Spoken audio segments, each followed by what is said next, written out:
वो एक्टिवा जंगल में मिली। वहाँ के लोगों ने बताया कि 2 दिन से एक्टिवा जंगल मिली हुई, दोनों हमसे ने एक्टिवा किराए पे ली थी। उसके बाद से कोई उनका पता नहीं गया। इंदौर के राजेंद्र नगर थाना क्षेत्र में रहने वाले एक दंपति ट्रांसपोर्ट कारोबारी अपनी पत्नी के साथ हनीमून मनाने के लिए शिलांग गए हुए थे, लेकिन अचानक से वह लापता होते हैं। बताया जा रहा है कि जो दंपति है, जो राजा रघुवंशी हैं, उनकी शादी 11 मई को हुई थी और 20 मई को वह अपनी पत्नी सोनम के साथ हनीमून के लिए शिलांग गए हुए थे और 21 मई के आसपास वह शिलांग पहुंचे और वहां से जो सोनम रघुवंशी थी, उन्होंने अपनी माताजी को फोन लगाकर वहां पर पहुंचने की जानकारी दी, लेकिन अचानक से दिन में उनका फोन बंद हो जाता है। इसके बाद परिजनों के द्वारा लगातार उनसे संपर्क किया जाता है, लेकिन दोनों का फोन बंद आता है। इसके बाद परिजनों को किसी तरह की कोई आशंका होती है तो शिलांग दंपत्ति जाते हैं, जो परिजन है वो वहां जाते हैं, उनको तलाशते हैं, लेकिन किसी तरह की कोई जानकारी नहीं मिलती है।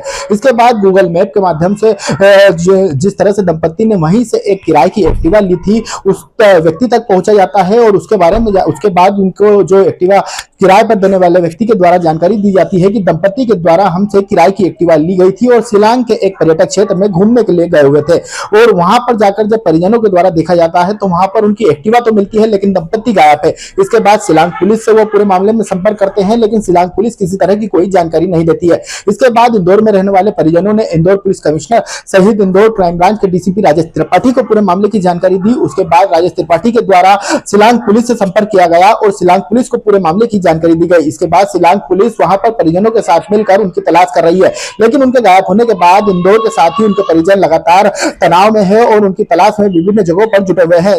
सब मेरा भाई 20 तारीख को यहाँ से निकला था, बेंगलोर होते हुए असम गया था। असम में माँ कान्या देवी के दर्शन किए थे। वहाँ से उनने मेघालय होते हुए शिलोंग की टूर बनाया और शिलोंग में हमारी इनके 23 तारीख को 1:30 बजे लास्ट से मम्मी की बात हुई थी और 1:30 बजे के बाद बात उन्होंने नेटवर्क की दिक्कत है तो मैं नेटवर्क के एक दिन मैंने वेट कर लिया।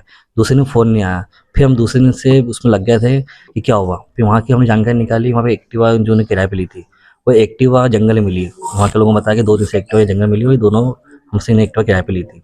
उसके बाद से कोई उनका पता नहीं गया और हमारी बस एक ही दरखास्त है अपनी MP सरकार से, मोहन यादव जी से, कि वहाँ की सरकार को फ़ोन लगाए, वहाँ की मिलिट्री करवाए और जितना काम जितनी स्पीड से करेंगे तो हो पाएगा, क्योंकि उनकी बेटी तो अपनी बेटी समझ के, जैसे आज हमारी बेटी है तो उनकी बेटी समझेगी, उनकी बेटी साथ ऐसा कुछ होता तो किसे क्या करना चाहिए। तो मेरी एक ही रिक्वेस्ट है कि शादी को कितने दिन हुआ था? 11 मई को शादी हुई थी इनकी।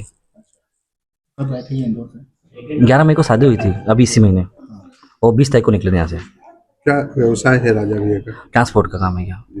क्या लगता है आपको, क्या आशंका है वहाँ पर? आप भी अब आशंका का तो कुछ पता भी नहीं है हमको, बाकी वहाँ की पुलिस भी लगी हुई है कि, बाकी मैं चाहता हूँ अपनी यहाँ की सरकार को फ़ोन लगाएगी तो काम जल्दी होगा। कोई अन्य फोन पे कुछ भी नहीं आया, कुछ भी नहीं आया सर, कुछ भी नहीं आया, तो पता भी नहीं हमको। जिससे एक्टिवा किराए पे ली, आपके परिजन वहाँ रवाना हुए कुछ? हाँ, मेरा छोटा भाई गया है लड़के का, वहाँ पे बोला कि एक्टिवा जो मिली थी जिस जगह पे, वहाँ उस जगह भी चले गए और वहाँ पे यहाँ पे इन्हें होटल ली थी, वहाँ होटल भी गए। वो तो वहाँ से चेकआउट कर लिया था सुबह 9 बजे और 9 बजे पर 1:30 बजे तक वो घूमे थे वहाँ पे, फिर उनको नाश्ता करा था, उसके बाद बात की थी, उसके बाद से नेटवर्क गायब हो गया।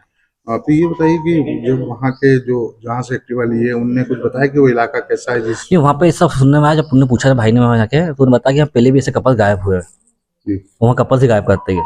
अब वो नहीं पता कि हमको पता नहीं था ऐसा कुछ था, भेजते नहीं किसी को वहाँ पे। क्या वहीं के लोकल पे आशंका जता रहे हैं? हाँ, वहाँ के लोगों ने बताया हमको। और यदि टूरिज्म एरिया है और यदि वहाँ पे ऐसी घटना होती है तो सरकार को फिर टूरिज्म एरिया बंद करना चाहिए, कि अपन अंजाम बन के चले जाते हैं कि वहाँ का टूरिज्म एरिया क्या, तो अपने यहाँ सरकार को फिर ऐसा बंद करना चाहिए कि भाई वहाँ का इलाका बेकार बंद करो, टूरिज्म एरिया ही नहीं, तो गुमराह हो रहा है अपने साथ।